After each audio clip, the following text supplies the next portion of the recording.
The sight of Eddie Lawson and Christian Saron cruising past Mamela must have depressed him. This was clearly not destined to be his day, but Spencer powered on, never to be troubled. To be chased by Lawson, who finished second, and Saron third. As for Mamela, well, his race came to an abrupt halt after touching the bike of Frenchman Raymond Ross.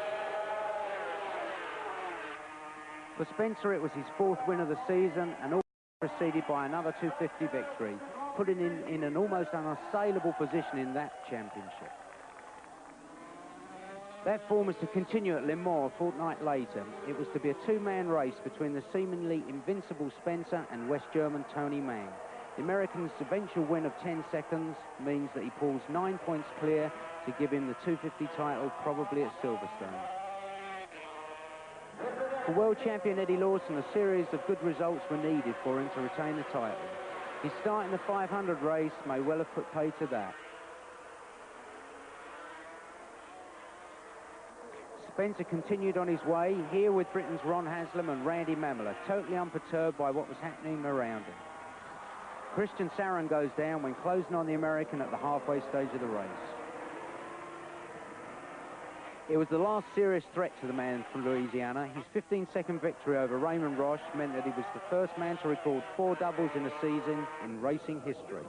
It's been an outstanding achievement so far, to be in such a position in both classes with competition as strong as it is. What problems has Freddie come up against? The biggest problem, Larry, has been the problem of getting up and down for each race, like the 250 race being first, getting out there and racing it, and then afterwards having to get right back on the 500, you know, just from the emotional side of it, and being just really sharp.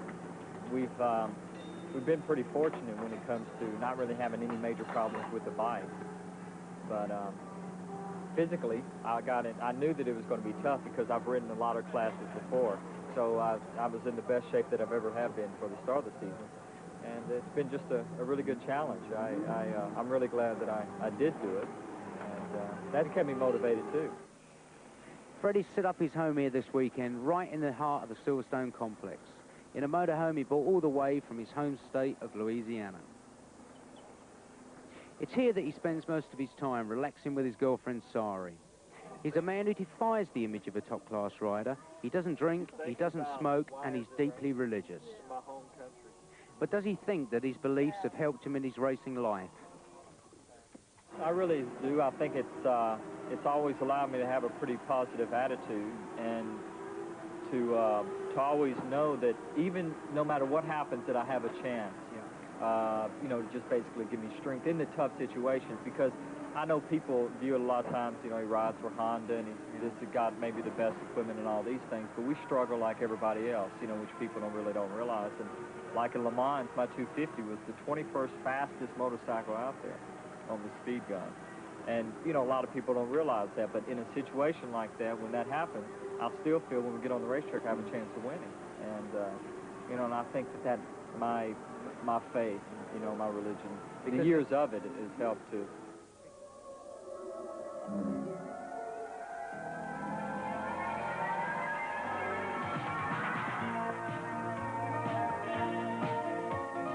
Freddie Spencer's a born natural motorcycle rider.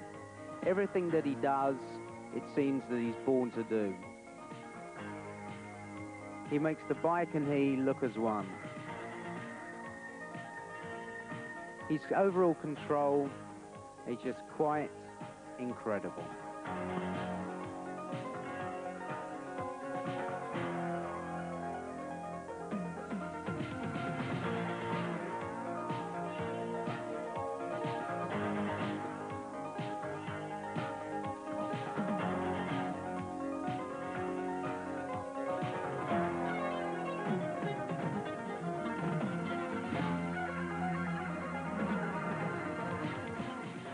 In the 500 class, you have to have a really smooth season, and you have to ride really consistent, and that's what Freddie's able to do.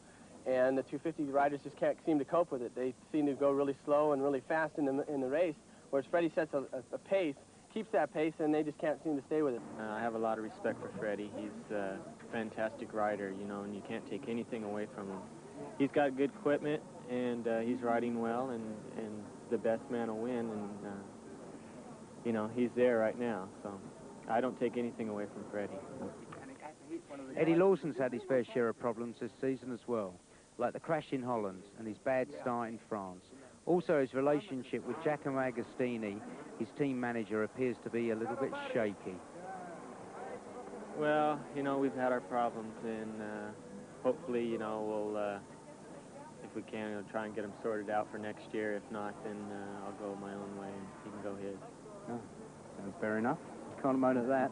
We've gotten off to a slow start, and we're starting to catch up a little bit. And here at Silverstone, you know, it's my favorite track, and it's suited more towards my riding style and the bike. So hopefully we can win this one and get back in the hunt. Britain's hope in the 500cc class is Ron Haslam.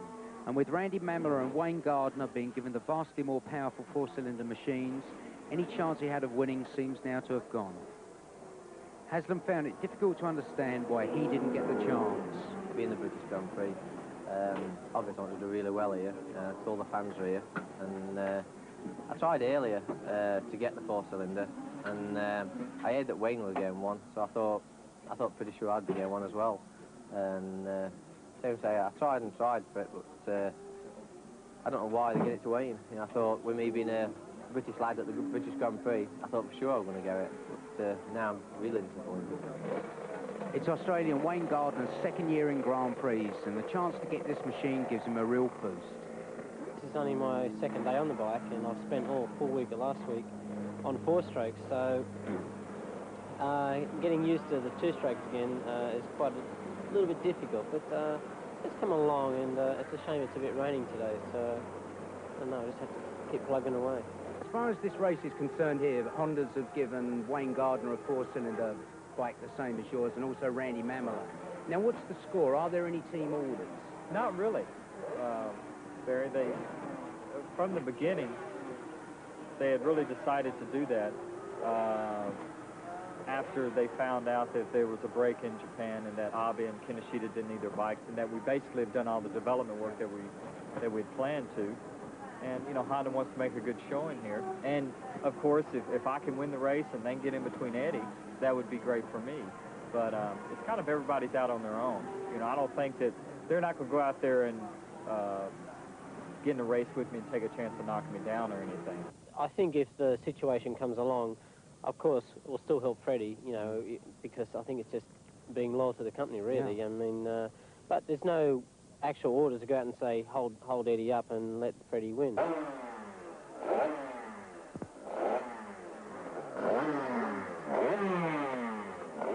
One of Spencer's main rivals in the 250cc class is West Germany's Tony Mang.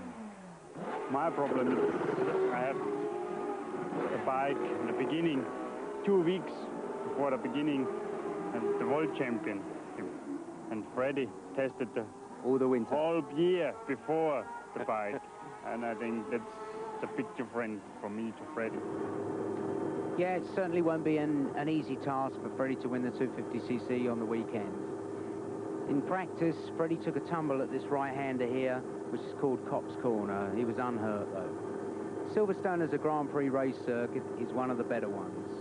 It's very flat, and it's very fast. The 500cc's will be lapping at an average speed of around 119 miles an hour, getting up to a top speed of nearly 180 miles an hour. Spencer, in my opinion, is not going to have it all his own way in the 250cc class, because there's a lot of other guys that are going quick. For example, Carlos Lobato.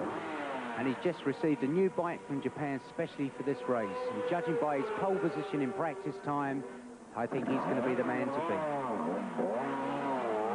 In the 500cc class, Freddie Spencer is the odds-on favourite. In the third practice, he was back on top again. If he were to win both titles, what would there be left for him to achieve next year? Probably next year. We haven't really decided for sure whether I'm not going to come back and try to win both. The chances are slim that I'll ride both classes next year. I would like to come back and win the 500 because it's been a while since anybody's repeated. And, you know, people talk about how tough that is. So I would really like to do that. Then from there, I don't know. Maybe go in the four wheels or something. I don't know. And after practice, Freddie Spence is on pole for the 500cc event tomorrow. He's on the front row.